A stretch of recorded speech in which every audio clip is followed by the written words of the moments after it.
This is the Truth Frequency Radio Network. We are TFR. Truth Frequency Radio. If you shut up the truth and bury it under the ground, it will only grow and gather to itself such explosive force that on the day it bursts out, it will blow up everything in its way. Welcome, friends. I'm your host, Seth Garcia. This is Secrets Revealed here on Truth Frequency Radio. I appreciate all of you taking the time to join us this evening. I have as special guests both authors S. Douglas Woodward and W. Kent Smith. Kent, are you there, brother? Yes, I'm here. My hair is Sam. What's up? All right. Hey, I appreciate you joining us. And Doug, are you there, brother? I am indeed. All right, excellent. And both of these guys are prolific writers, and I'm going to let each share their website contact information and just talk about, briefly your latest book projects and where people can go to find your work. Kent, we'll start with you, and then we'll go with Doug. Right on. Oh, I was thinking age before beauty, but I'll go ahead and take the Alphabetical. There you go. All right. Okay, so W. Kent Smith, my website is called the Lost Stories Channel. It's where you can find all my writings and also articles for all the books that I've written. It's the, www.loststorieschannel.com. And that's where you'll find the primary book that we'll be discussing tonight called Tales of Forever, the unfolding drama of God's hidden hand in history, which focuses in on the 5,500-year prophecy that has pretty much been, as Doug would suggest, suppressed since the Reformation times. But it actually existed for, 15 centuries, untouched and untainted. And most people are completely ignorant of this fact because we've basically sort of a backlash against the Catholic book that was basically the Masoretic text took over at that point. So, but like I say, that's Tales of Forever, and that's my website. Doug? Cool. So you can find me a couple of different ways. The official title of my website is Faith Happens with a hyphen, faith-happens.com. You can also find me by searching on Doomsday Doug. So I use that as a marketing handle, so it makes it easier for people to remember how to find me. I have a website, been out there for quite a number of years, and just kind of redone it recently. So I think people will enjoy looking through it. And let's see. And so also you can find me on Facebook. I have an active page on Facebook, so you can find me at Facebook / S. Douglas Woodward, and S as in Stephen. And you can also find my books. I am beginning to sell books on my website. And if you like my books and want to buy them, I can sign them for you through doing it there. But most people buy my materials through Amazon, where I have both printed and ebook or Kindle versions of my books. I've written, I think I'm up to 17 now, so I've written a few. And so anyway, that's a great way to find me. And you can reach me email-wise at doug@faith-happens.com. And I entertain people contacting me to ask questions and tell me where I'm wrong. Hey, Doug, can you briefly just describe your latest 3 books and also the one that we're going to be discussing specific to the 5,500-year prophecy? Right. Well, so I've written quite a few books, as I mentioned. Probably on prophecy, a book I wrote is The Next Great War in the Middle East, which deals with what's been going on in the Middle East for the past few years, the relationship with Russia to the whole Gog-Magog concept and war. So that book deals with that. A book called Revising Reality with Anthony Patch, Gon Shimura, and Josh Peck. And we deal with the cosmology, a cosmology that involves things like the Nephilim and and other things that are kind of on the fringe. And so in addition to that, Let's see, I've written a book with Gary Huffman called The Revealing, which deals with what happens after the rapture, what comes next, and we have some controversial proposals out there in terms of which really ties into Romans 8 in terms of the creation waiting sort of on tiptoe for us to be revealed as the sons of God. And so we get into what that really amounts to.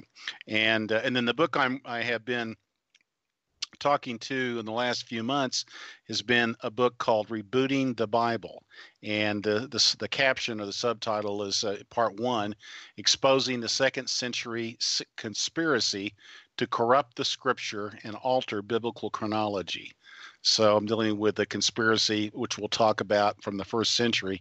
And then part 2 will be I'll be working on that this summer, hope to have it out late summer, early fall. And it's really dealing with reconciling the primeval biblical history, which is really the first 11 chapters of Genesis, with modern day archaeology and alternate history, such as the Graham Hancocks and the Robert Buvals and people like that. So I'm definitely a glutton for punishment. So anyway, those are the projects I'm working on.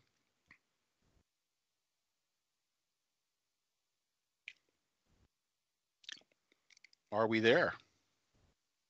I don't know. Hello. I apologize. Somehow I got muted. But for those that are not familiar with the 5,500 year prophecy, I'll read a really quick passage from the first book of Adam and Eve, and you can find this prophecy paralleled in much of the primary Adamic literature from all the various cultures around the world. And in this passage it says, God said to Adam, I have ordained on this earth days and years, and thou and thy seed shall dwell and walk in it until the days and years are fulfilled, when I shall send the word that created thee and against which thou hast transgressed, the word that made thee come out of the garden and that raised thee when thou wast fallen, yea, the word that will again save thee when the 5 days and a half are fulfilled. But when Adam heard these words from God and of the great 5 days and a half, he did not understand the meaning of them, for Adam was thinking that there would be but 5 days and a half for him to the end of the world. But in reality, this was representative of 5,500 years, and this prophecy was then passed down through Seth in his generations, and they were looking for and awaiting the coming of the Messiah at 5,500 years. And it's interesting because Kent and I both wrote about this in our various books and our works, and lo and behold, Doug confirmed this in discernment without understanding our previous work in connection to it, and now he's become confirming witness to this prophecy and the unfolding, and also its connections to the Jews, the Pharisees, having hidden that Christ truly was the long-awaited Savior Messiah and the fulfillment of the Old Testament oracles. And so I think we should really start first. We'll start, Kent, with you and how you came upon this and how you first wrote about it.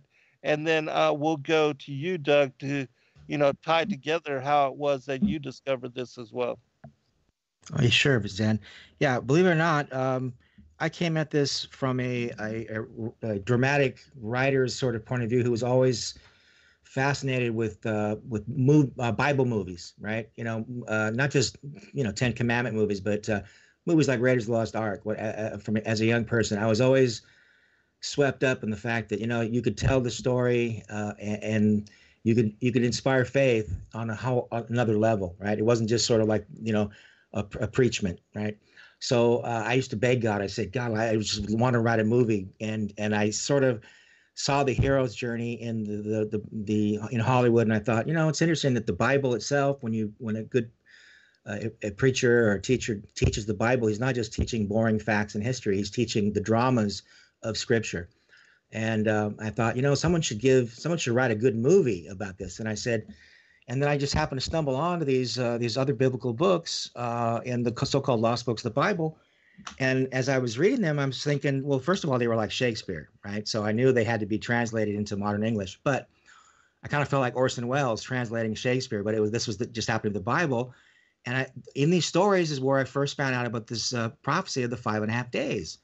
And then as I further researched it, I didn't just find it in one story of the book of Adam and Eve. I then found it in another story, in the story of Jesus and the trial of Jesus and the so-called acts of Pontius Pilate, where at the end of the story, well, of course, I don't want to give away the end of the story completely because it is a movie and it is in Tales of Forever. But I was fascinated by the fact that this 5.5 day prophecy was not just in one isolated book. And I conceived of this trilogy that literally took decades to adapt and adapt and adapt. So because I wanted to make it a real movie, make it not just a learning experience, but make it an exciting one. And but little did I know that I was sitting on the timeline that was beyond just a fantasy story. Because most people, like traditional Christian book publishers, said, "Well, we can't. This is a very nice story, but we can't publish it." So I would tell them, "Well, what about this and what about that and what about these parallels with the canonical scripture?" They couldn't argue with me.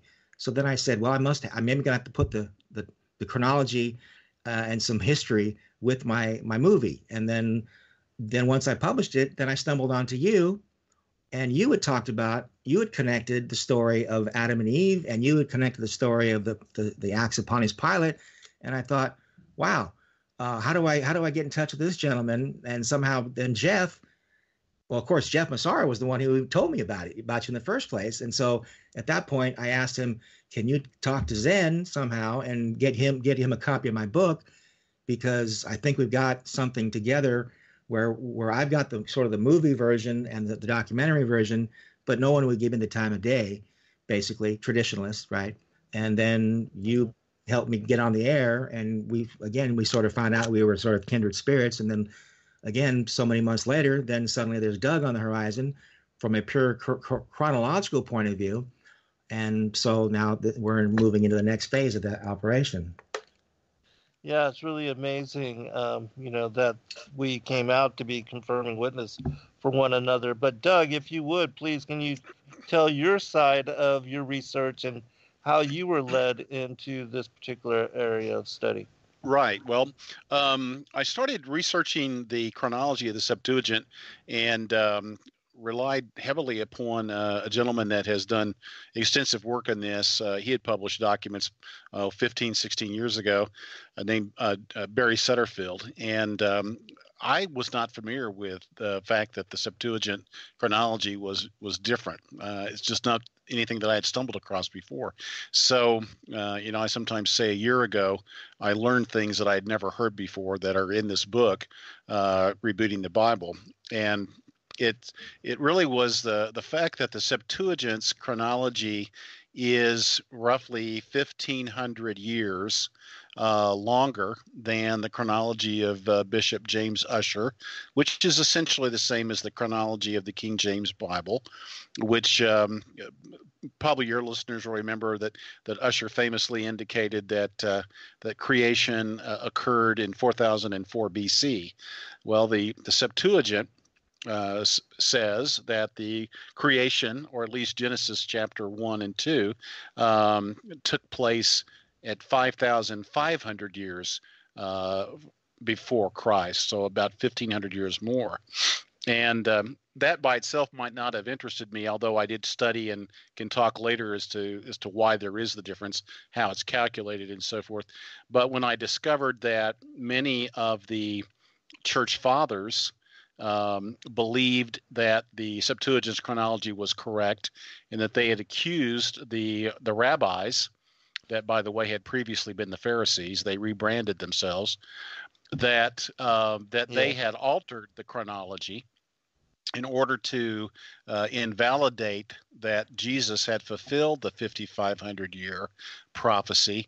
I became very intrigued. And then as I studied it more and more and saw scholars from both before and after the Reformation confirming that the chronology of the Septuagint is the authentic chronology, and that Ussher's chronology and the popular chronology that we're familiar with, which really, frankly, young Earth creationism is based on, tightly tied together with that, or tightly coupled.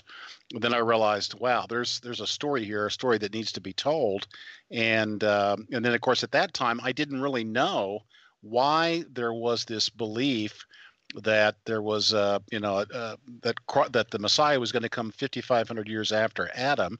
That wasn't clear to me, but it was alluded to by a number of the folks that had written research papers that I had studied, and then Jeff Massaro pointed out to me that this guy named Kent Smith had written a book that's really sort of built all around this notion of this 5,500-year prophecy. And so obviously that piqued my interest. And so digging into that, I realized, oh, that's the reason. That was the belief that even the early church had, that Jesus had in fact fulfilled this prophecy. And that was why, for instance, Justin Martyr accused the Jewish rabbis in 160 AD in his book, A Dialogue with Trypho, that the Jewish rabbis had corrupted the Old Testament in order to invalidate Jesus of Nazareth being the Messiah. Right. Yeah, absolutely. Even in the Gospel of Nicodemus, at the very end, they go through and reveal the breakdown, a numerical breakdown of the 5,500-year prophecy. And speaking to Pontius Pilate, after revealing it to him, they implore him to not share it with anybody or let anybody know, for fear of, reprisals from the public for having killed the Son of God and their Savior Messiah. And so, they knew and they hid it, and they purposely deceived even their own people. And so, can you elaborate a little bit more about this and why you think they did it? Of course, we know it was to hide that he was Savior Messiah, but any other opinions on that? Sure. I'll fill in some more of the details there. There really are two things that they were corrupting. Essentially, they went through and identified probably a couple of dozen messianic passages, which I've been outlining. I outlined in the book and have been outlining with articles on my website, the specific passages in the Old Testament that they were changing to basically make it look like that the traditional view of salvation by following the law was in fact what the Messiah was going to reinforce, instead of the fact that it would be salvation by grace through faith. So they changed many of those verses. They changed the mission of the Messiah, which the mission of the Messiah was to come and to include the Gentiles into the people of God.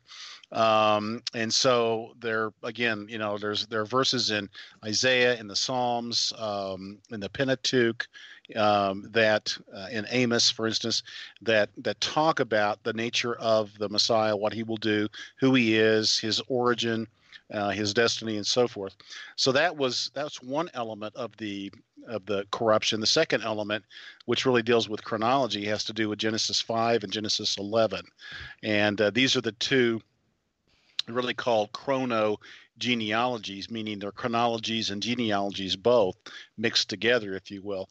And so in Genesis 5 and in Genesis 11, they alter the number of years essentially before the particular patriarchs, when those patriarchs had the child that became what I would call the child of promise, not necessarily the firstborn, but the child through whom the lineage leading to Messiah would take place. Mm-hmm. So an example would be that Enoch was the father of Methuselah.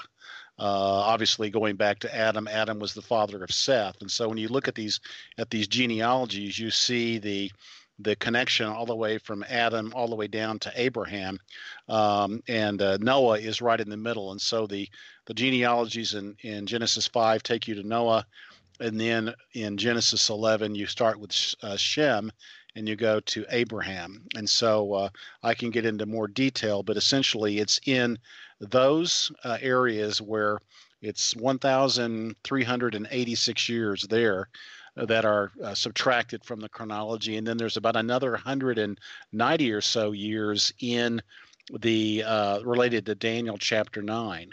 And it was what occurred was essentially the Seder Olam Rabbah, which was the chronology put together in the 2nd century AD by the disciples of Rabbi Akiba, who's kind of the heavy in this whole story of corruption.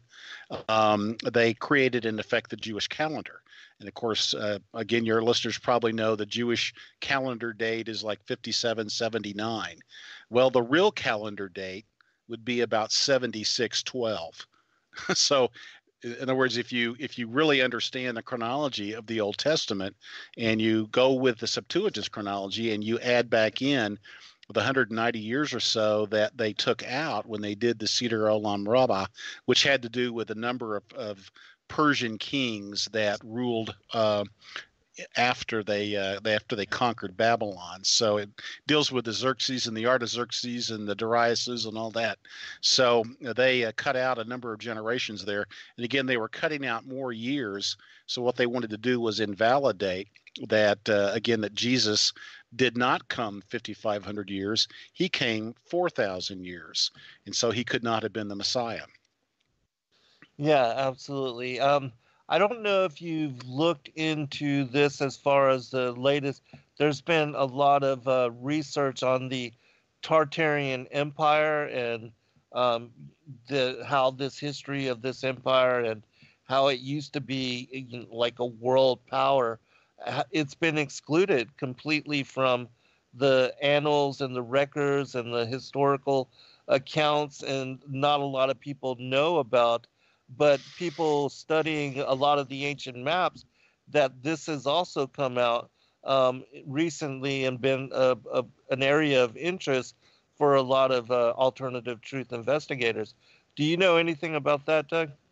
I do not. I'm in that group of people that know nothing about it. Okay, well, it's very interesting because it also, in doing the research, it shows that, not only was their entire history excluded, but there seems to be a lot of missing years as well with that particular area of topic. But yeah, Kent, do you know what I'm talking about with regard to the Tartarian Empire?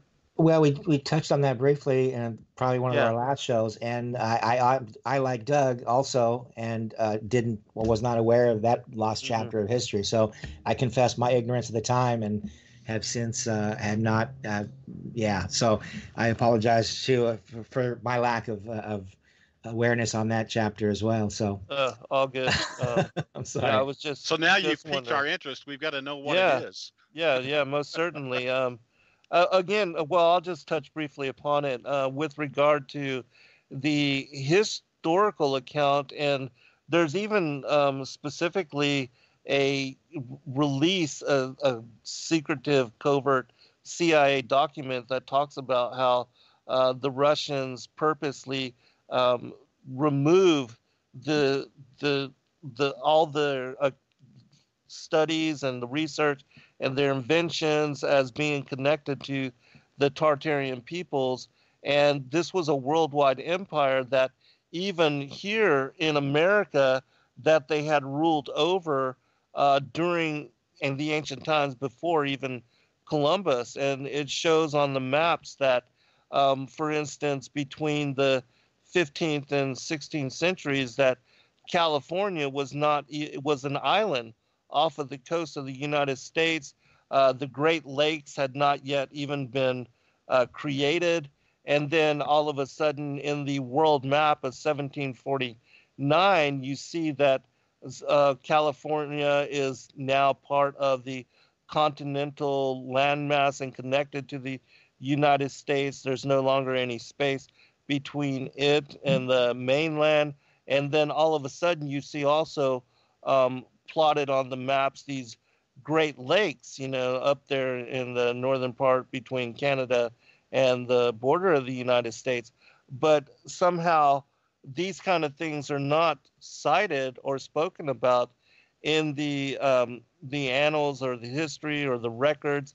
and also that there was these megalithic structures and technologies which were far in advance of what is even available now, and that the people that were over and creating these ancient cities all over the world that had spread through the Tartarian Empire, that they were of larger stature, that they were connected in some way to the giants, and that that we see in the genealogical records how Cain being excluded from the genealogy of Christ in Luke chapter 3, and also in the Cave of Treasures in the Book of the Bee, there's a genealogical record that excludes him. And then we see that, oh, wow, we're already at the first break.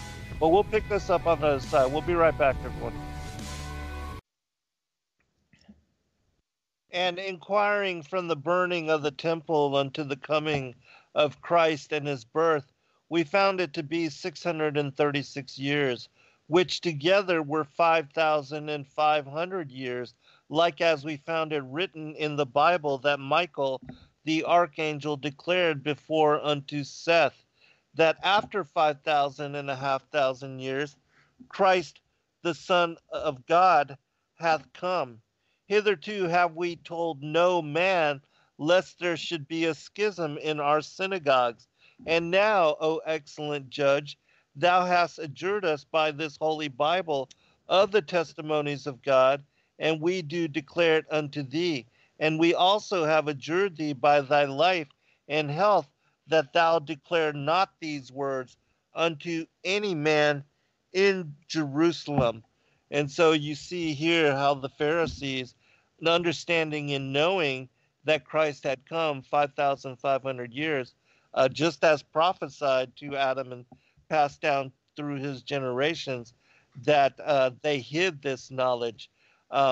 With regard to the Tartarian Empire, really quickly, it seems to be connected to both Cain and then Ham, and the children, the Ishmaelites, the Esauites, but specifically to the Canaanites, who usurped the land from Shem.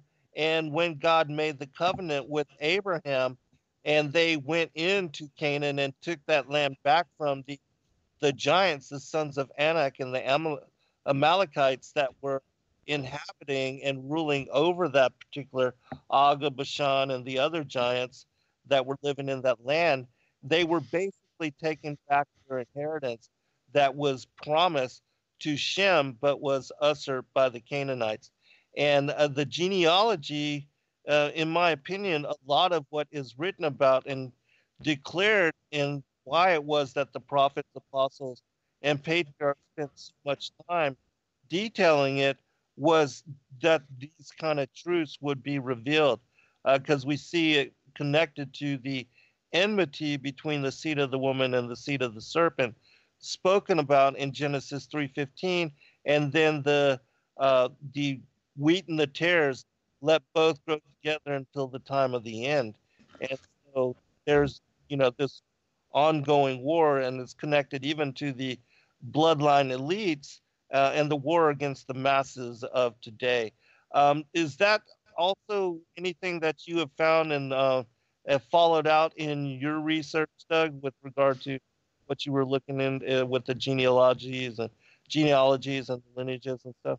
No, not actually. I think that, just from doing I did a quick search here in terms of, Tartar and Tartary, it is definitely considered a conspiracy theory, and it looks like it's related to the Mongol Empire, Genghis Khan and so forth, which was, it was a very dominant empire, we could say, through the Middle Ages. And so now its relationship to the, in effect, peoples or lands 3,000 years before, as it relates to Cain and so forth, I heard nothing about it at all. And so I can't be of any help to that. Yeah. No, just to the giants and the connections with them, because the architecture seems to show that these people were of larger stature. But, you haven't looked into it and studied it, so it's really Right. not fair to ask you any opinion on it. But can you?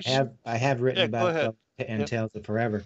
yeah. I don't know if you remember, Doug. You said you were interested in the last act of my, because as I said, not only was I interested in the 5.5 days being lost from biblical Hmm. tradition, I was looking for other ways to verify, because it's so hard, as you well know, to go back in the past and prove that books were written, because apparently there has been a written tradition all the way back to Enoch, and this is something that I had to explain in terms of a pattern of history where we have lost truths and then they are suppressed, and going all the way back from the kingdoms of Israel being chosen by God and then being scattered and lost. The same thing when we had the Bible in the first century. It went from being in the hands of the apostles and the 70 that were chosen, and then for how many centuries went by when it was in a language that the average person didn't even speak. Right? It was a language of the priests and the bishops and whatnot. And then it wasn't until the Wycliffes and the Reformation that it suddenly come back into our language frame, right, of the common people. So I was trying to figure out how do you verify this tradition of the of this writings of Adam and Eve and the 5.5 day tradition, the prophecies. And so I stumbled onto, I did some pyramidology studies, because if anybody knows about that, you have chronology of the biblical timeline. And that was when I discovered the connection between the pyramid and the patriarchs, because it wasn't until I was researching Adam Rutherford that I discovered the story of the 5.5 days, connecting not just with a story of Adam and Eve or the Gospel of Nicodemus. Suddenly, it was the Septuagint that all the early church fathers confessed to believing in. And that's also where you find out about the 5,500 year being connected to the Ark of the Covenant. So whereas Doug, Yeah. I made this connection where in my book there's a character who's called Theophilus in the first century, and he was the first biblical chronologist who worked out a detailed chronology of creation to now, or to Christ, and about 5,500 years. But there was another guy, Hippolytus of Rome. He's the one that said, "Well, how do we know that Christ came in 5,500 years?" He said, "Look to Moses, because God told Moses to build the Ark of the Covenant in dimensions of 5.5.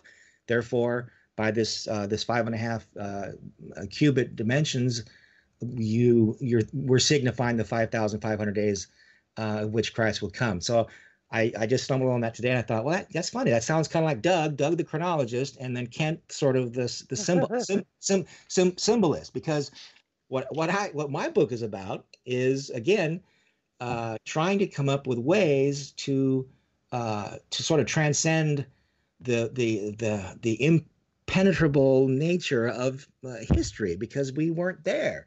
So Right. when you have the pyramid in its edifice, and it's a chronology in stone. It's mathematical, and it turns out through great amounts of research, the number 5, it turns out, is not only is the number 5 the number one number in the pyramid, according to all these pyramidologists. Pardon my tongue tying, but there is a 5.5 day chronology in the pyramid, and the pyramid just happens to be called the Pillar of Enoch by many traditions. And so I then conjectured, well, how could the pyramid have preserved this wisdom of the 5.5 days, so that in the latter days we would have a way to kind of verify the impossibility of books, because most historians say, oh, writing was created in when was writing traditionally thought to be created, Doug? Well, it certainly depends. I mean, the probably the best way to say it is that it was the cuneiform of Mesopotamia is probably regarded by archaeologists as the first sort of highly structured alphabet, and although it was pictorial as opposed to being symbolic, and so of course then you get into Paleo Hebrew and so forth. So, but probably in the nature of 3,800, 4,000 BC. And then if you believe in the scriptures chronology, then you're going to take that all the way back to Adam. Enoch, there's a lot of legends that suggest that Enoch was actually the inventor of writing. Correct. That's what I'm getting at. And if so, that would take it back to almost 5,000 BC, and so the Egyptian Thoth, which appears to be a name for Enoch, and Enoch also appears to be related to Hermes. Exactly. So, that's all in the tale. Yeah, right? exactly. Yeah. So the pattern. I'll comment. Just the pattern that you're identifying in Tales of Forever is a pattern that is. Let's just say it's very curious that pattern reappears as many times as it does in the pyramid, and you do a good job of pointing that out in your book. And in that, as likewise the Ark of the Covenant, there is this sort of 5.5 pattern, 5.5, could be years, days, whatever pattern, and that suggests that there's more to this than just sort of an ancient superstition. Exactly. And leading up to trying to follow up with what the giants and the role of the giants, because if you think about it, one of the most perplexing puzzles that we've all grown up in Sunday school. Comedians make fun of the Bible. They say, "Oh, God loved the world so much that Noah and his family they all got naughty, and God destroyed the earth with a flood." It's like, whoa, and you kind of embarrassed to talk about the Bible if you believe that God destroyed the earth with a flood because mankind just got a little naughty. And well, if you study the books of Enoch, you find out that no, God didn't destroy the earth because of mankind per se. It was actually the role of the giants and the Nephilim and the Watchers. And I got really curious, and I kept saying, well, there's got to be more. Why would God unleash these creatures knowing full well that they were going to have to be destroyed? And sure enough, it turns out that in the book of Jubilees, it talks about Enoch and his father Jared, and it says that in the days of Jared, the Watchers descended to teach mankind the judgment and righteousness of God. And so, as you well know, in Act 3, I point out that God must have had some really, really good reason to let these guys loose if he knew full well that they were going to create giants and then they would have to be destroyed. And it turns out that if Enoch was the architect and the Watchers descended in the days of Jared, his father, that there's a very good chance, if you understand the nature of angelic intervention, that one angel in the destroyed Sennacherib's army, 165,000 people dead in one night, thousands of people killed. So there's all this sort of there is a biblical role of the power of angelic intervention. And when you look at the construction of the pyramid with millions and millions of tons of stone blocks, and people have naturally had to conjecture, well, some form of alien beings must have created this pyramid. Well, you don't need aliens if you have angelic watchers who are basically the construction crew for Enoch. And if you study the pyramid, you'll find over and over and over there's absolute proof that Enoch's stamp is written into this thing. And I'm so much better at writing this book. I pardon me for not being able to explain it properly sometimes, because the book is so meticulously drawn out, and I'm also limited by my own ability to trying to regurgitate the book. So, but the point, it's hard when you write a 500 or 600 page book to be able to make it succinct and talk about it on a radio show. Sure. So I sympathize with what you're saying, but the reality is that you show a pattern, and you point out, of course, the various books, the pseudepigrapha that really was some of it written before Christ, perhaps some of it written after Christ, like the Gospel of Nicodemus, perhaps. Right. And so to me, for me, it's not important whether or not the the prophecy was in fact, this could come across wrong. To some extent, it's not important to me that the prophecy was given before the time of Christ. What is important to me is that the early church believed it. The rabbis believed it. They believed it so much so that they wished to corrupt the Old Testament. They wished to corrupt the chronology of the Septuagint. And that's a fact that has been hidden. And so the 5.5. Now, after reading your book, Ken, I would say I do believe that the prophecy was a real prophecy, and it is a pattern of reality. And it was a pattern that God providentially hid into various things, and it's hinted at, like you're saying, in the Ark of the Covenant. It's more than hinted at in the construction of the pyramid, and of course you go into great depth as to how literally down to the inches of in terms of the dimensions of the pyramid, that this story is being told. And so to say that there's something to it is a vast understatement. Right. It's a real deal, basically. Now, there is one thing I can say very clearly and without hesitation. The reason it's so important that this 5.5 day be recovered compared to the 4004 BC date is primarily because, as we're talking about the primordial promise of Genesis, where it said the seed of the woman would come and crush the head of the serpent, that is not a time-specific promise. It's just sort of a vague promise that may or may not have come true. So the listener over the ages, he's got no frame of reference. But when you take the promise from God to Adam and Eve, saying, "I will come rescue you after 5.5 days," and somebody then shows up after 4 days, then God's not faithful. But if you can verify that God showed up in Christ after 5,500 years, you have an immensely different shade to that whole promise, because now God showed up on time, and the world bent, the streams of history now bent to his word of promise. And now faith, when it says that faith cometh by hearing, and hearing by the word of God, it's instilling faith. And if it's impossible to please God without faith, it's really it's an apologetic, and that's really, to me, what's important is that this was an evidence, that the Messiah was going to come right on time. And he did come right on in time, and the Pharisees, cum rabbis, decided that they needed to corrupt the Bible itself, the Old Testament, in order to try to disprove that Jesus was the Messiah.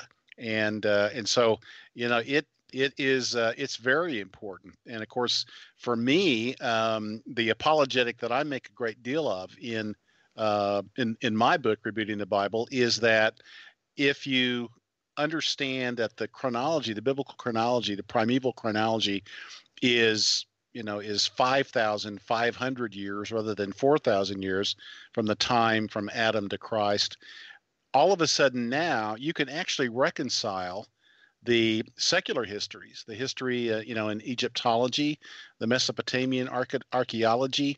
All of a sudden, the timing of the flood, the timing of the Tower of Babel, this can all be laid out in concert with the events as they're documented empirically in, we'll say, secular science and archaeology. And whereas if you go with the shorter chronology, you have all kinds of conflicts. For instance, meaning, let me just give you one specific example. That would be the flood. The flood of Noah in the traditional chronology, the shorter chronology, is 2,350 BC. But in the Septuagint's chronology, it is 3,500 BC. And if we look at what archaeology tells us about the flood the legend of the flood across the world, it essentially says that the flood happened in that fourth millennium BC, meaning that it happens about 3,500 BC. And so that is what the secular archaeologists are saying. And so if you buy into the Septuagint's chronology, all of a sudden it connects. It doesn't conflict with, the Bible and secular archaeology. So I think that to me is a very important evidence as well. Doug, when you say the Septuagint's chronology, are you referring again? You mentioned previously Genesis 5 and Genesis 11, or is there somewhere else specific that you are alluding to? Well, it really is. That's a good question. It's Genesis 5 and Genesis 11, but those by themselves add, as I said, about 1,386 years is the differences between what the Masoretic text, which is the traditional conventional Bible that we Protestants follow, versus the Septuagint, the Greek translation of the Old Testament that was done about 300 years prior to the life of Christ. If you compare those two, that's what you find. Now, the question of how you really get at that date, you have to do more research. It's not just Genesis 5 and Genesis 11, because that takes you from Adam all the way down to Abraham. But now, how do you get from Abraham to Christ? And then you have to do that, to get to that date, you have to do some pretty intricate research related to how long was the time of the kings of Israel. For instance, when was Solomon? When was David? When was Saul? And then prior to Saul, you had Samuel. You had the period of the judges.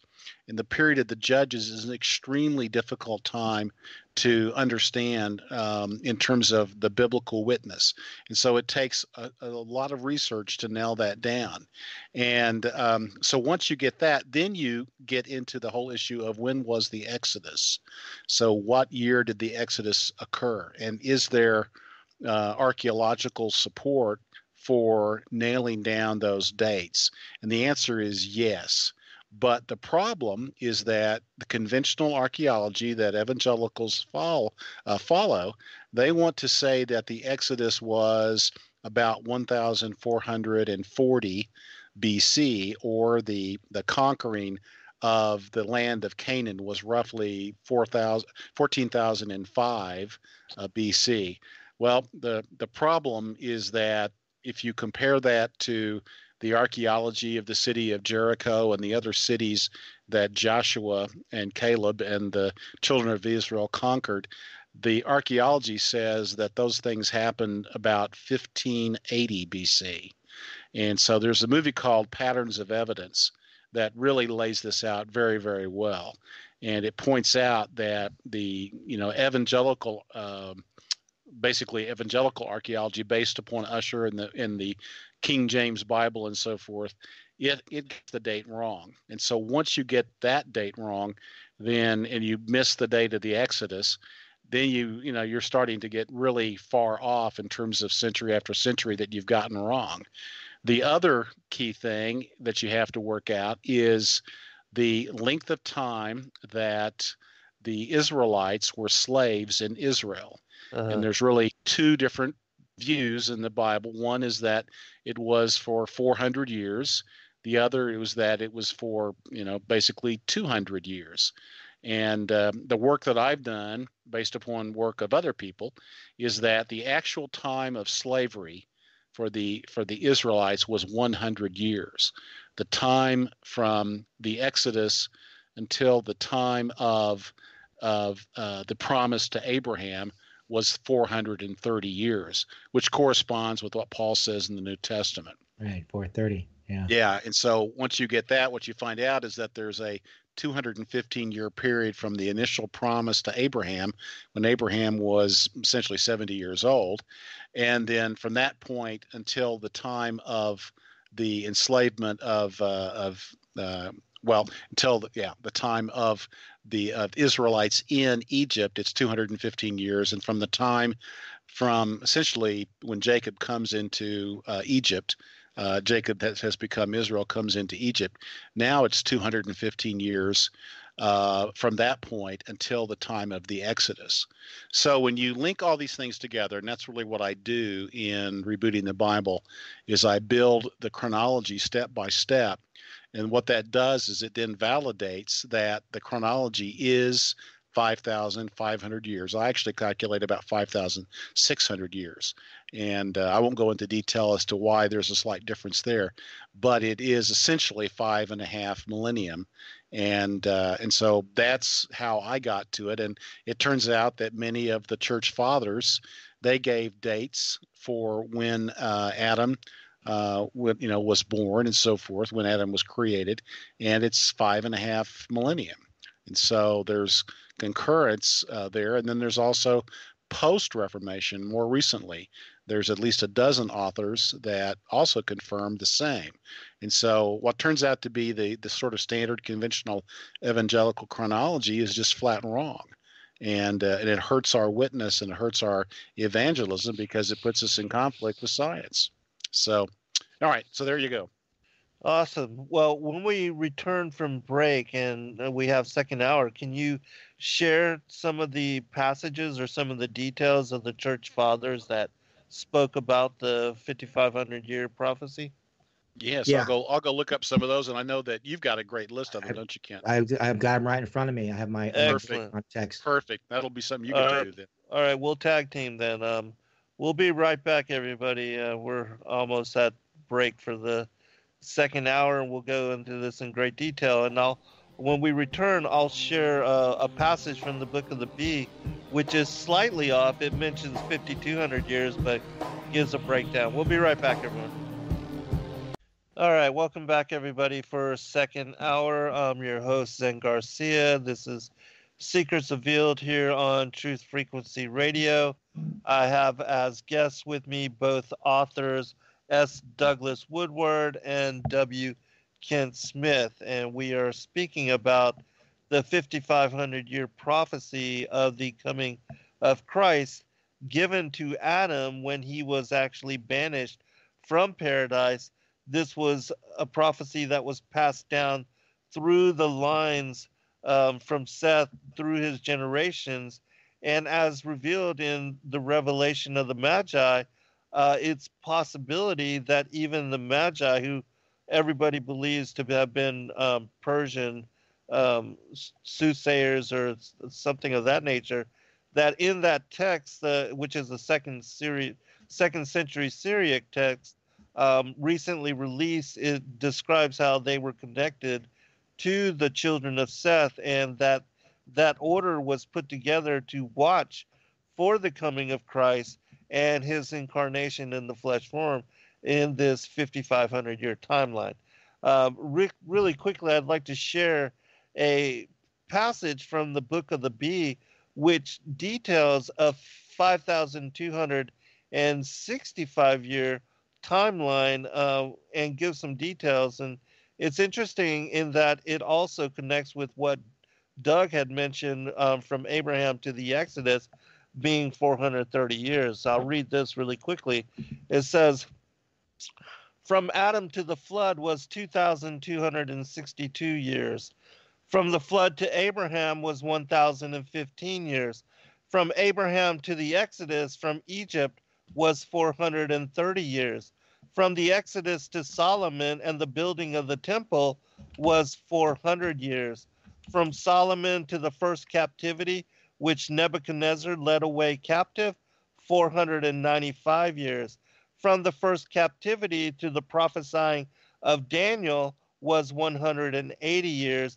And from the prophesying of Daniel to the birth of our Lord, 483 years, which adds up to 5,265 years, close to the 5,500-year prophecy. And that's just another outside source which confirms this 5,500-year timeline. And so let's go back to Kent. Kent, if you would, maybe share a couple of passages from different, from the different church fathers, and then we'll go to Doug.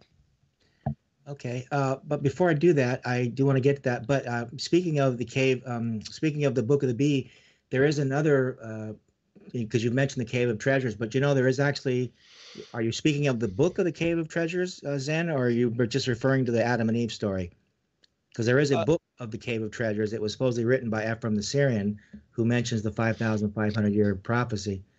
Yes, the Cave of Treasures also makes mention of it, several different texts. And then, this passage that I just read from is from the Book of the Bee, which both the Book of the Bee and the Cave of Treasures, they share, in parallel of much of what they cover in content with regard to the biblical narrative. Because this book does actually break it down, not just 5,200 years, but actually 5,500 years. Mm-hmm. And it's attributed to Ephraim the Syrian. And what's interesting, though, is the man that brought it into the English translation, E.A. Wallace Budge, who was well known for translating the Egyptian Book of the Dead. In his book, it's interesting that he says that, quote unquote, there is no doubt whatsoever that the writer of the Cave of Treasures borrowed largely from the Book of Adam and Eve, where God promised more than once to Adam that after 5.5 days, i.e. 5,500 years, he would send a Redeemer into the world who would save Adam and his descendants from the destruction which his sin in paradise had incurred. Mm-hmm. Moreover, Budge confirmed the literary link between the two texts in his recounting of the rediscovery of the Cave of Treasures, in which he stated the famous author of the Catalogue of Oriental Manuscripts in the Vatican Library, one Giuseppe Assamani, described a Syriac manuscript containing a series of apocryphal works which contain the history of a period of 5,500 years, i.e. from the creation of Adam to the birth of Christ, and that it was a historical chronicle based upon the scriptures. But no attempt was made to publish the Syriac text. In fact, little attention was paid to it until August Dillmann, the 19th century German Orientalist, began to study the Book of Adam and Eve in connection with it, and then he noticed that the contents of whole sections of the Cave of Treasures in Syriac and the Book of Adam and Eve in Ethiopic were identical. Awesome. That is awesome. Okay. So now, as far as the links in the early church fathers who ascribed this 5,500 years, I did chronicle everybody in that list. And besides Theophilus and besides the Ephraim the Syrian that I mentioned before, another early church fathers who was very famous, but yet very I guess you could say underrated. I don't know if you can apply that to church fathers, right? His name was Julius Africanus. He was a Libyan historian and chronologist of the late 2nd and early 3rd century. But whereas most people have not heard of this Africanus gentleman, he is highly regarded for his influence on other more well-known figures among later church fathers, most notably Eusebius. Everybody knows about Eusebius. But the sort of the man behind the man was this gentleman called Julius of Africanus. And he said in his book, he says, "Why should I speak of the 3 myriad years of the Phoenicians or the follies of the Chaldeans with their 48 myriads? For the Jews, deriving their origin from the descendants of Abraham, together with the truth by the spirit of Moses, have handed down to us, by their extant Hebrew histories, the number of 5,500 years as being the period up to the advent of the word of salvation that was announced to the world, which has held sway in the time, or which was held sway in the time of the Caesars." So as a result of his work, this same chronology became firmly rooted in the Eastern Mediterranean world, which afterward placed the date of creation at or about 5,500 BC. So based on that estimation, we have many famous names. We have Clement of Alexandria, who believed in the 5,592. We have Julius Hilarion, 5,530 BC, Georgius Sandrinus, Maximus Martyr, Lactanius, Eutychus, Gregory of Tours, and Georgius Syncellus, 5,500 BC, Pandorus of Alexandria, Maximus the Confessor, and Sulpius Severus. And they all believe in this 5,500 years. And accordingly, the Byzantine calendar dated the creation of the world at 5,509, while in Ethiopia it was observed, quote unquote, the most authentic ancient history of that country, according to James Bruce. I don't know if anybody remembers the name James Bruce, but he was in the Book of Enoch. Yeah.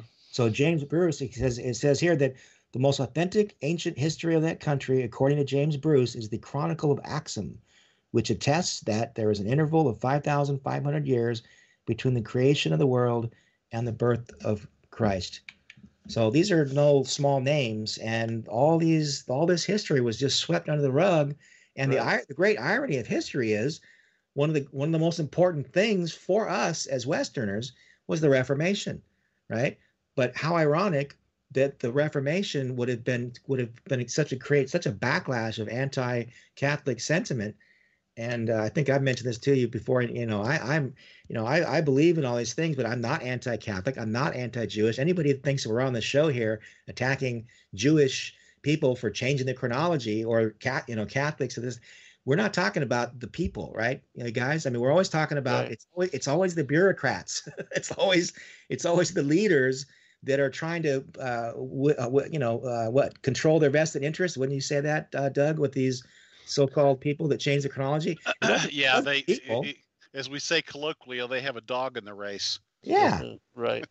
So all these names, all these people, all this untainted timeline, and yet, and I personally, you know who I blame? I blame the enemy of truth. I blame the father of lies. Absolutely. Because think about it, if he couldn't stop the Reformation from happening, if he couldn't stop the language of the people being the vessel of the word of God being taken out of the realm of the darkness, because it was in Latin, and who spoke Latin in those days except the priests. So now, and this is my other argument too, right, Zan? People say, oh, you can't believe in these lost books. You can't believe in the pseudepigrapha. You can't believe in any of this stuff because it wasn't in our Bible, right? Well, they completely ignore the fact that the Bible that we call the Bible was itself for 1,000 years basically lost and imprisoned to the masses. So if you're going to throw out the other pseudepigrapha, you're going to throw out these other books that are corroborative to the canon, like the Book of Enoch, that stood side by side with the Book of Revelation up until the Council of Nicaea basically kind of threw it out. And the only reason they did it was because the church fathers basically were uncomfortable with Enoch's angelology. So it was all there. So these people are trying to say, oh, you can't believe in these things because they were lost for a reason. Well, was the canon lost for a reason for 1,000 years? I would argue, and Doug would back me up on this, I would think that that's the pattern that I've been trying to demonstrate, that didn't just happen with the pseudepigrapha. It didn't just it happened with Enoch's writings. So the reason we have biblical allusions to Enoch's written tradition, it was lost. Why was it lost? The same reason why the Israelites got scattered and got punished, because God gave his word. The mankind who was the recipient of God's word basically took it for granted. Instead of taking it as responsibility to be a light and to be salt, they said, oh, well, that we're privileged. And this pattern keeps repeating over and over and over and over. And it's not like God fell off his throne. It's just that he's a stickler to, you're going to appreciate my word. And and this is the other subplot of the Tales of Forever, is that it doesn't just get lost for a reason and then get rediscovered haphazardly. The set times, in the same way that Christ came the first time according to a set time of 5,500 years, I can also show you in other subplots of the storyline that the Reformation kind of came right on time. Because why? Because the printing press. And where's the printing press? You can actually find the printing press in the timeline of the pyramids chronology. So the fact that we then had the printing press, and what was the first thing that we printed on the printing press? What was Gutenberg's first publication? Right?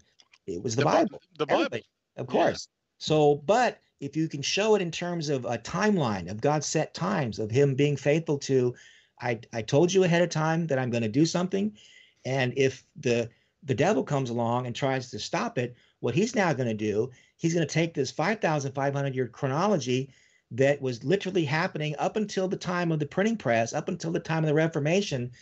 And the great irony of the Reformation is, at that great moment where this truth could have been known, and you and I wouldn't even be on the radio arguing about it, you might say, because we're not arguing, but I mean, we're arguing with traditionalists. The Reformation became the very vessel of where we became so anti-Catholic for whatever reason that they were afraid of this Septuagint Bible that I guess, I don't know, somewhere, have you read, Doug, that I think something to the effect of, they said that the Luther and his followers knew that the Catholics were using the Septuagint to base their feast days or something, and they didn't want to have anything Catholic or something. So they decided to in favor of the Septuagint, they decided to go with the Masoretic text. And at that point, then suddenly Bishop Ussher comes along, sort of an unwitting, co-conspirator, and he then perpetuates and creates this whole thing of the 4004 BC. And then so if you can't, like they said, the devil can't beat him, so he joins them. And instead of having a great victory at the moment when the word of God is becoming in the articulate tongue of the masses, this amazing proof of God's time-specific promise is swept under the rug. And now 400 years later, we have to thank some of our 1840, 1850 guys, who I quote in my book, by the way, Nathan Rouse, who in 1850 reminded us this timeline was around till, and I read that last time. So when we get a chance, we'll weave that into the storyline too, where I can quote Nathan Rouse in 1850, where he talks about how the Protestant church is the only church that does not follow this 500-year timeline, because the Greek Orthodox Church to this day pretty much still does, right? I don't know if you're the Greek Orthodox Church follows the Septuagint. The Vulgate, I need to go look specifically at the Vulgate, but I know that the Vulgate was based primarily on the Masoretic text, because Jerome learned Hebrew, and he studied. He moved back to Israel to become thoroughly conversant with Hebrew, and his friends had told him that, his Jewish friends had told him that, well, that if you're going to create a Latin translation of the Bible, you should work from the Hebrew, not from the Greek. You should work from the original. And of course, the trick is that the Hebrew had been changed about 250 years before Jerome wrote or translated into the Vulgate. And so, so there was a problem with that. So anyway, yes, the idea that the Protestants are the primary promoters of the shorter chronology, that is absolutely correct. And of course, that's why the primary opponents that I have for what I've written in Rebooting the Bible would be those that are King James only people, because the King James essentially, of course, it basically states that the 4,000-year time frame from Adam to Christ is of course, that's their inerrant view that the Bible can't make mistakes, and therefore that can't possibly be wrong. And so they overlook a few other facts regarding the messianic prophecies. And of course, one of the points I make is that if you really look at the question of whether or not the Old Testament King James has in effect errors in it, is you need to compare it to the New Testament King James. The New Testament King James provides over 300 quotations of the Old Testament, which is probably no surprise to us. And in those quotations, it corrects, you might say, the Masoretic text, and it gets the prophecies right. And why is that? Well, because it's quoting from the Septuagint. It's not quoting from the Masoretic. And so that's one of the things I labor to do in the book, is point that out. Despite the fact that I point that out, I think rather clearly, the King James only folks are so ideologically committed to the King James that they actually refuse to look at the evidence. Right. And so they basically say that I'm a heathen. In fact, I've actually been called a Jesuit. That figures. Yeah. So anyway, so that's the core of the reason why the shorter chronology, the Ussher chronology, is still holding sway today, is that it's based upon a reverence for the King James Bible that, frankly, even the scholars that did the translation didn't have for the King James Bible, because they basically said that it needed, it would need to be improved, just as they had improved the Bishop's Bible that was there before them. Mm-hmm. I'd like to remind people as well, too, that in the early establishment of the church after the life of Christ in the Great Commission of the Apostles, that there was no canon for several hundred years in regard to, what we have now.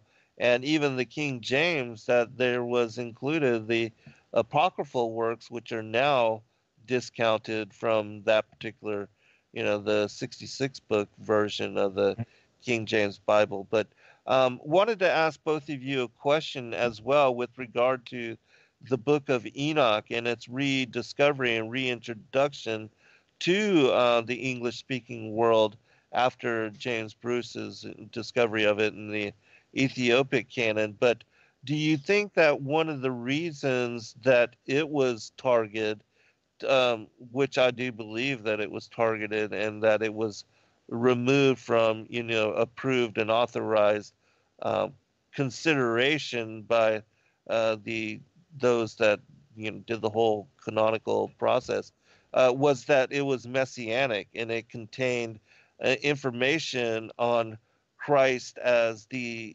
elect one and the Son of Man, as referenced and alluded to in the first book of Enoch, and that because there was such a fight and a struggle against Yahushua being the Savior Messiah, that perhaps that was one of the reasons for it being, condemned and criticized in such manner by certain powers that be. Well, Ken, would you like me to tackle that? I have a proviso, but yeah, go for it. Well, then go ahead. We have one of them. One of the reasons why I think is because, again, we're so enamored with the 7,000 and the 6,000 timeline.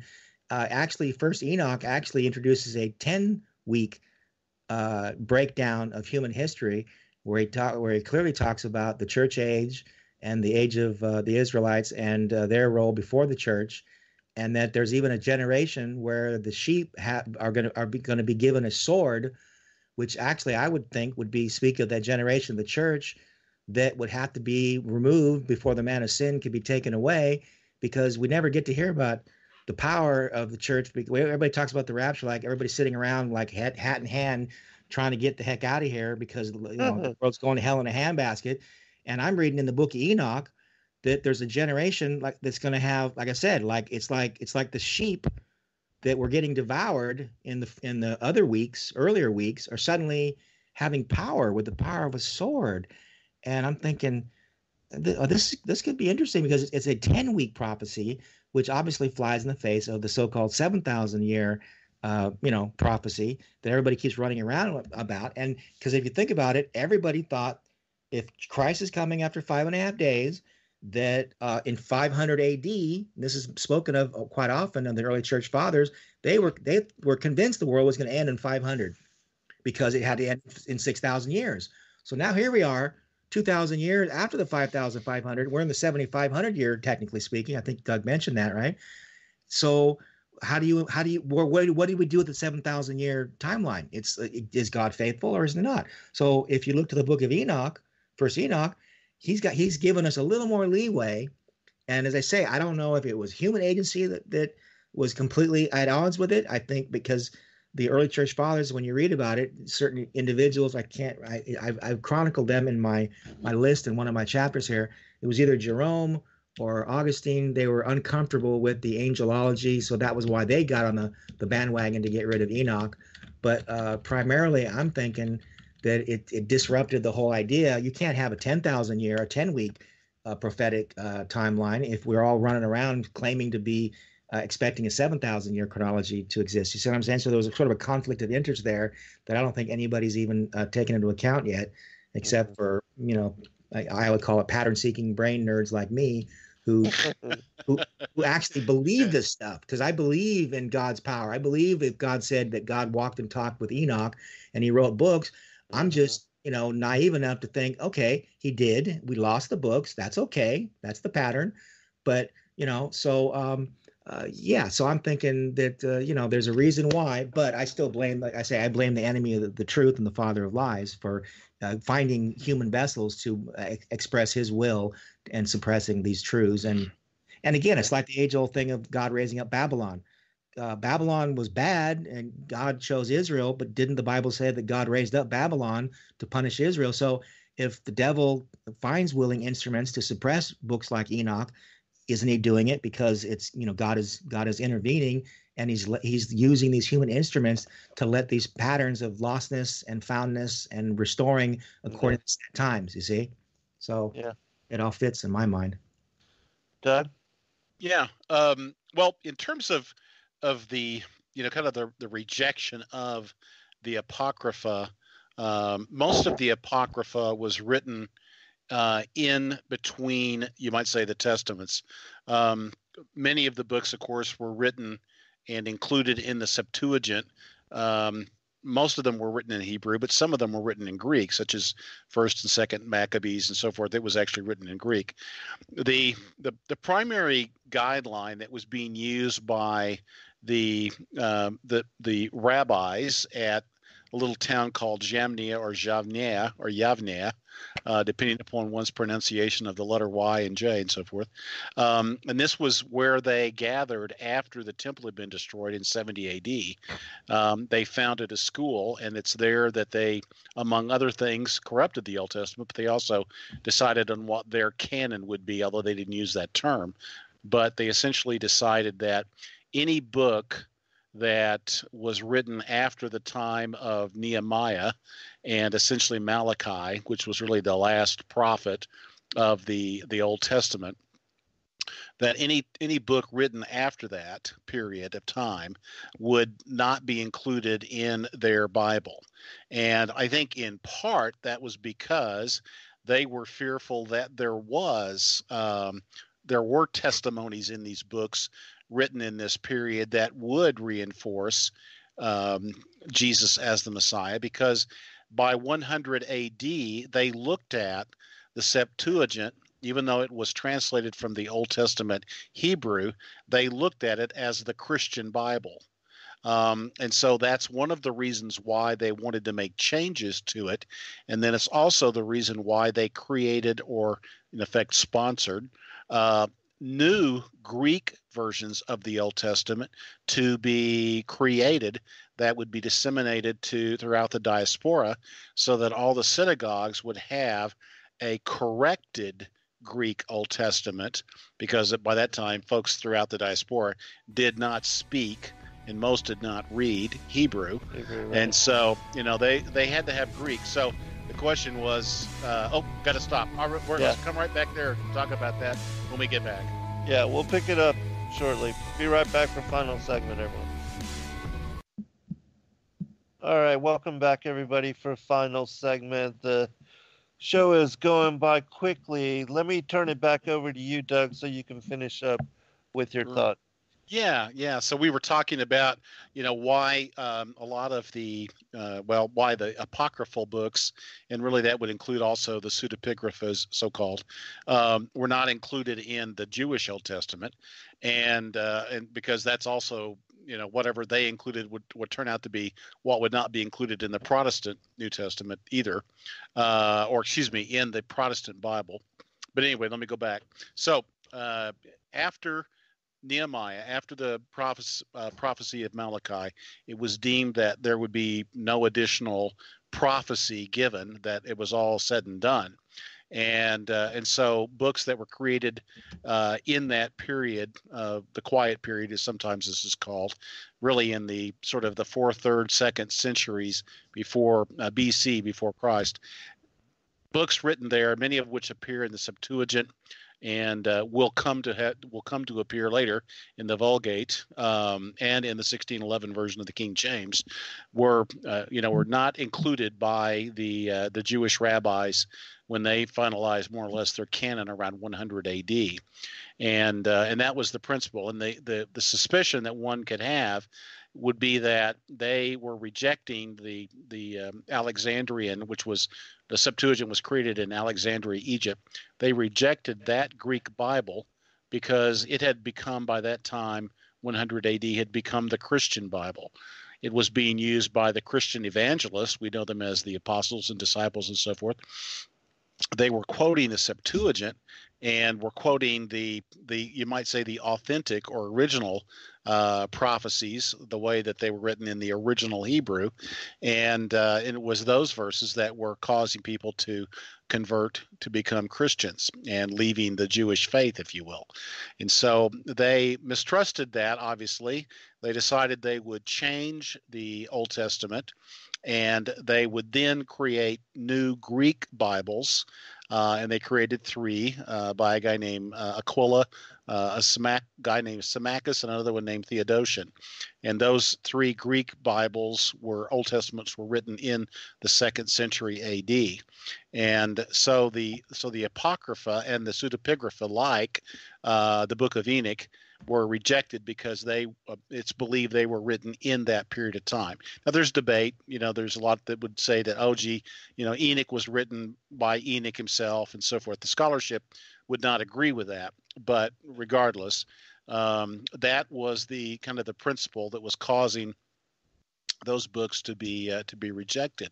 Now, what's interesting, of course, is that the Christians at the Reformation decided, Luther and Calvin decided that because the rabbis had rejected the Apocrypha, that they would therefore not accept it. In effect, it had to be considered of secondary value, and so it was distinguished, and it was considered also deuterocanonical, in the Vulgate and in the Septuagint. It was not considered to be canonized, inspired, in effect, from which doctrine could be created and so forth. And so it was really because the rabbis no longer believed that prophecy could happen, and yet the Christian church, of course, believed that the most inspired prophet of all was this guy named Jesus.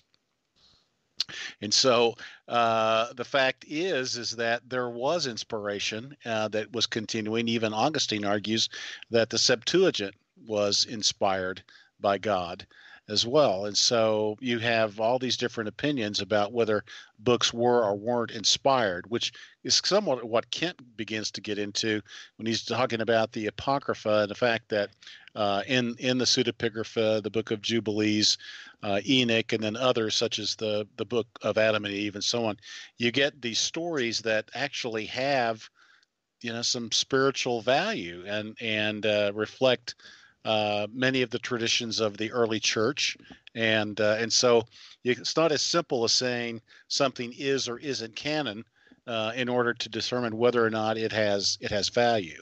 So anyway, so that's a long-winded response to the question of why were these books rejected. I wanted to bring up a point that has recently come to discovery as well. A Dr. Stephen Guide and his brother Zavetin Garcia, they released in 2006 a series of books called the Thracian Script Decoded. And what is interesting about the Thracian Script Decoded is that this culture dates back to the oldest archaeological discoveries, to artifacts which are dated to like 6,000 and 7,000 BC, and really illustrious and beautiful artifacts, really refined gold and silver. But anyways, they were able to decode the language, and what they discovered with regard to this Bohairic language is it's pictographic as well, and that the ancient hieroglyphic system, the Egyptian hieroglyphic system, seems to be based upon it. But what is really interesting about these people and about their oral traditions and the legacy of a number of texts that have been released called the Thracian Chronicles is that they were ancient Christians, and their culture predated even the Sumerian cuneiform and the Sumerian, which came up supposedly 1,500 years after them. But what the research into these people and their oral traditions, and they also have what I believe to be the most ancient account of the first book of Adam and Eve. It's called the Thracian Book of Atum and Ua, and in this particular text, it holds, has specific chapters which are not found included in any of the other primary Adamic literature, but it makes mention of and speaks about Christ, calls him Jesus, and calls him also the Lamb of God, talks about in the same way this 5,500-year prophecy of the coming of Christ and being told to Adam and Eve, when they are cast out of paradise. It seems to be, the oldest rendition and possibly the original source for all of the other books of Adam and Eve.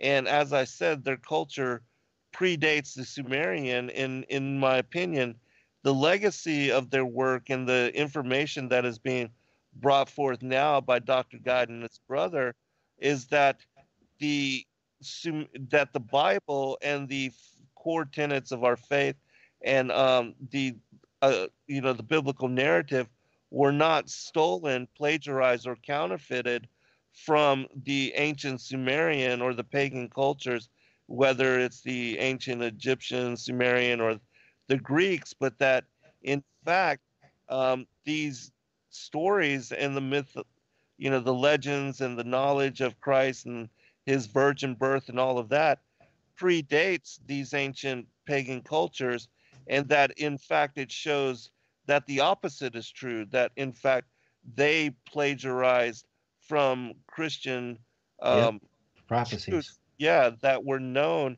and that predated even, again, because so many people say that the stories of the flood were based upon Sumerian texts and that the stories of the Bible were stolen from the traditions of the pagan peoples in Sumer. But the study of the Thracian material that has recently come to light actually proves the opposite, which I think is absolutely fascinating. And it's something that is still being suppressed, and not a lot of people know about this. And both Dr. Guide and his brother, they have not only been attacked, condemned, and criticized, but have been physically assaulted. And Dr. Guide was poisoned and passed away shortly after the release of these books. And his brother, Savetin, who's a bishop of the modern Thracian church, he was beaten to death, well, almost beaten to death outside of his home, but actually survived that assault. And so it in my opinion, kind of shows the lengths that people are going to suppress this information and keep this knowledge from coming to light. But that is also an interesting area of study that you guys might consider with regard to the 5,500-year prophecy, and the fact that it shows that the Christian beliefs and knowledge of the coming of Christ predated even the Sumerian cultures and the ancient Egyptian empires. Absolutely. Well, that's why the pyramid chronology was absolutely critical in my research, because being the dramatist and the narrative person I am, but at the same time, I consider myself an empiricist. So I said, I got to have something to balance my, everybody telling me, oh, Kent, these are nice stories, and, you did a nice job, blah, blah, blah, but, be reasonable, right? So I said, okay, I'll take that as a challenge. And then you dig into the chronology of the pyramid. Well, that thing's been here a while, and Right. it's a rock solid, absolute witness, and that was what it was designed to do. That's what the Watchers were there to do.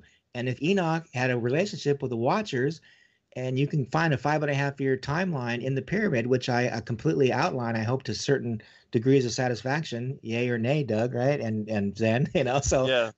Very detailed. It's in there. And so that is, you have like bookends, right? So you've got your narrative. So faith cometh by hearing, because certainly faith doesn't come by hearing, describing maybe the chronology of the pyramid.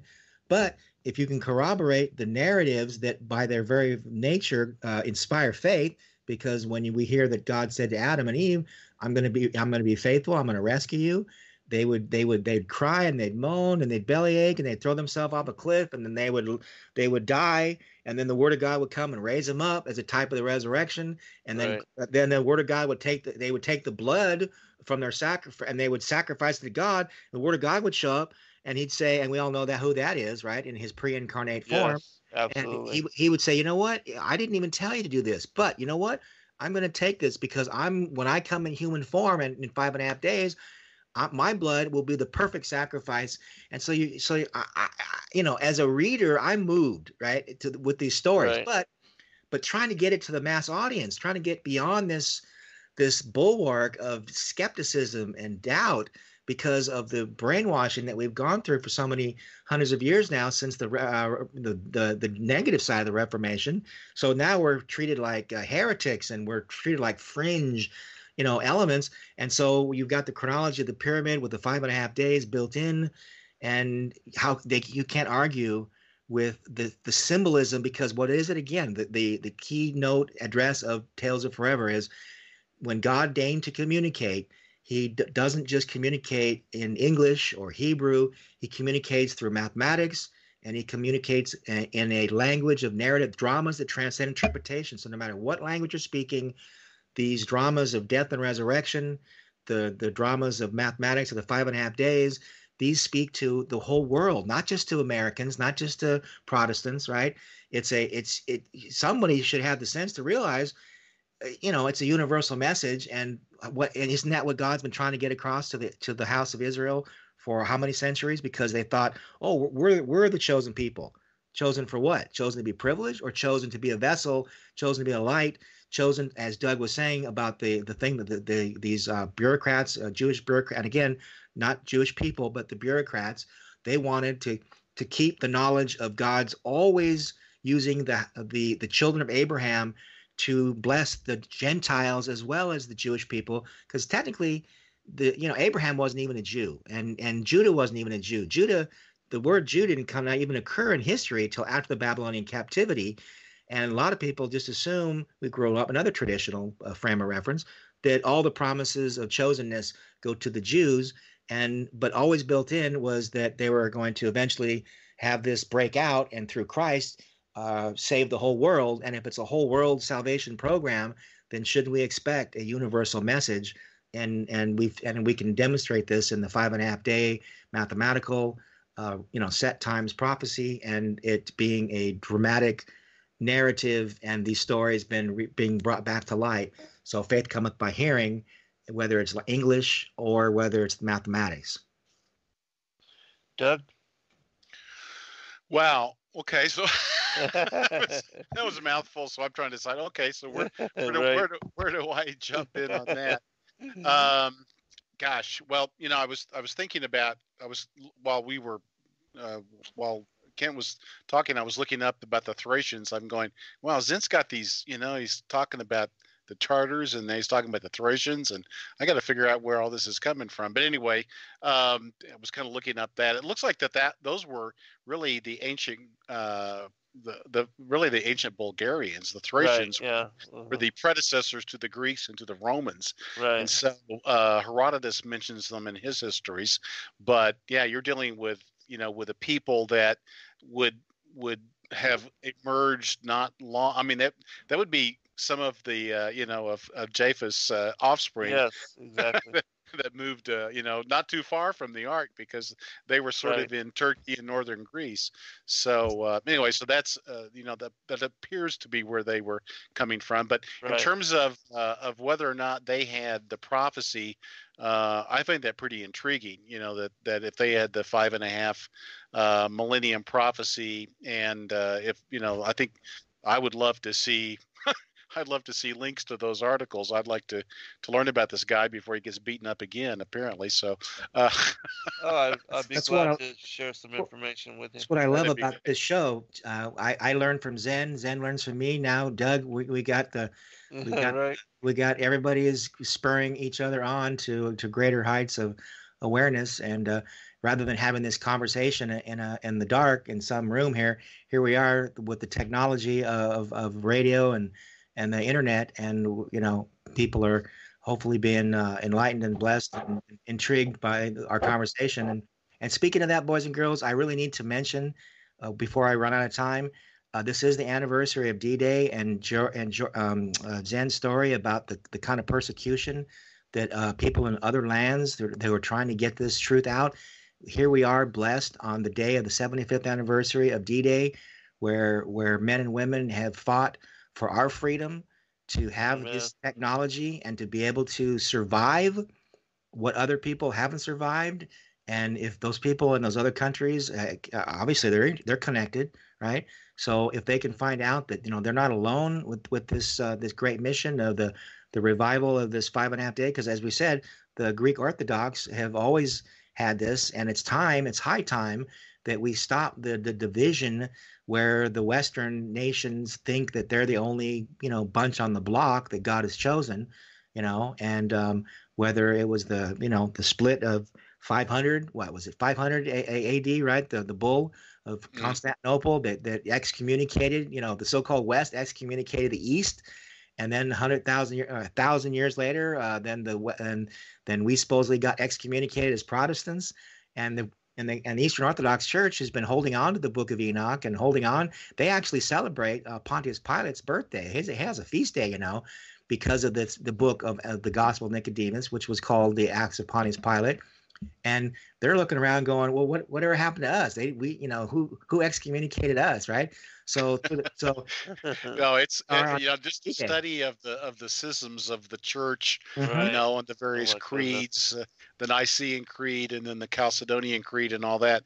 Most evangelicals, they're not creedal in terms of their history, and so I wrote an article for Prophecy in the News magazine where I talked about the Chalcedonian Creed. And I was surrounded by Baptists. They had no idea what I was talking about. And I said, this was the creed that basically split the many of the churches, off from one another back in 450. It happened about 50 miles up the road from Nicaea in Chalcedon, and the church just evangelicals by and large are pretty ignorant of church history. And certainly you get into this issue of the Septuagint and the chronology, you say the Apocrypha, and every one of the evangelicals, they sort of run for cover. It's like, it's like right. Quick, hide. I don't want to, that's heresy. I can't even think about that.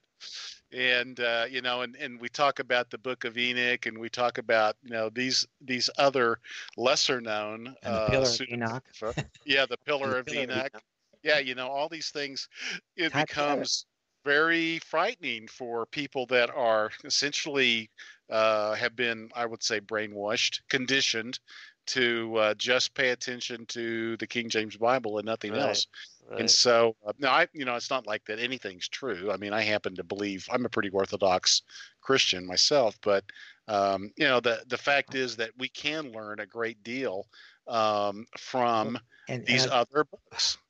Yeah, and Doug, please don't put me in that category. I am pure canonical. If anybody knows the canon, we have to know the canon like the back of our hand. If you think that we're espousing rejection of the canon and let's just go with the apocryphal books, you're crazier than a loon. I know, and I'm speaking that facetiously, because I know you're not. It's just, but that's the attitude. These people who are trying to throw us out, they're throwing the baby out with the bathwater, to quote C.S. Lewis. They're trying to make a case that we're trying to corrupt the canon. We're trying to dismiss the canon. Absolutely not. I've spent, like I say, decades, and that's the part of the book, right, Doug and Zen? I mean, the opening 120 pages is synthesizing these books with the canon. So if anybody can refute my knowledge of the canonical stories, I'll eat the pages that I wrote. So anybody that's trying to say that we're rejecting the canon, it's nonsense. We're revering the canon, but we're revering the God who inspired the canon, and we're revering the God who in the book of Hebrews says that Enoch walked and talked with God, and God took him, for he had this good report that he pleased God, and he wrote a book, and there's a literary tradition, and we're resurrecting it. And the thing is, we're resurrecting it on D-Day, 75 years later. And we didn't engineer this. You Zen, and your lovely daughter-in-law Joy, who I just love corresponding with. She invited us on the show, and she said, "Oh, by the way, June 6th and July 4th are our next two dates." I said, "Wait a second. I'm the guy. I'm the set guy. God, okay." And I'm saying, you mean I'm gonna get to talk to Doug and Zen on the anniversary of D-Day, and then our next show will be anniversary of the American Revolution, which Wow, yeah.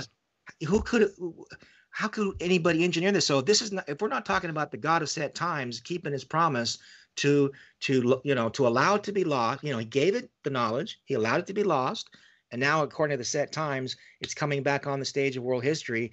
And if anybody can appreciate these set times, I don't know if you have a pulse or not, or if you love God's word as much as you say you do. So I don't mean to be rude or anything, but back to you. Amazing. Guys, we got just 3 minutes remaining, and so if you would give out your website, contact information again, and just quick final comment. We'll go to Doug first, and then Kent. Okay. There. Yeah, you can find me. I publish at least one long article every week on my website, which is faith-happens.com, or you can just search for Doomsday Doug, all one word.com. I have a Facebook account, S. Douglas Woodward, Facebook / S. Douglas Woodward, S as in Stephen. And you can find my books on Amazon, both printed copies, print paperback as well as Kindle. And again, you can just search for S. Douglas Woodward on Amazon and find me there. And you can correspond with me via doug@faith-happens.com. Excellent. Kent? Well, yeah, I'm really excited to say not only is the book is available on the Lost Stories channel, it's also, I can say, like Doug too, as well, available on Amazon.com. But what I'm getting so excited and tongue-tied about is I'm proud and happy to announce that my book is also available on Zen Garcia's website. Yes, Right, sacredwordpublishing.com. Yeah, Sacred. How exciting is that to be invited to be part of the family of Sacred Publishing, Sacred Word Publishing. So my book is there as well. I think we just got first order. Joy emailed me today and say, "Kent, let's get this order out." I'm like, "Okay, I'm kind of tied up right now, but I'll get right back to you." Awesome. Very good. Thank you for that. Right? That's awesome. Yeah. Well, I'm looking forward to our follow up on July 4th, and I will definitely send Doug you some information on the Thracian Chronicles stuff and some of the ancient book of Atamanua. And hey, I appreciate you guys coming on and our being able to elaborate on this lost tradition. Kent, you want a final comment real quick? We got 1 minute. Well, yeah, okay, in a minute. Doug, is that even possible? I've only known you for a short time. Well, it took you 600 pages to write a book. I don't know. Can Exactly. you Yeah, Hey, right. you're the guy that wrote part 1 at 450, so don't tell me. That's true. Yeah, I'm just linking your pot chain. calls the kettle black once again.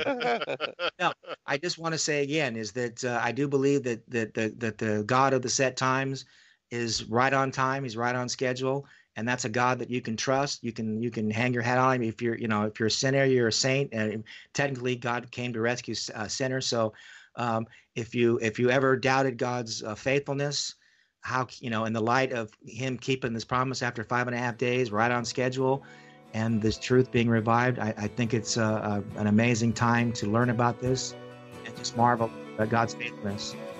God bless everybody. We appreciate you. Thanks, Doug and Yeah, Kent. thank you. Thank you. Talk to you guys again soon. Be blessed, All right. everyone. Thanks, guys. Shalom.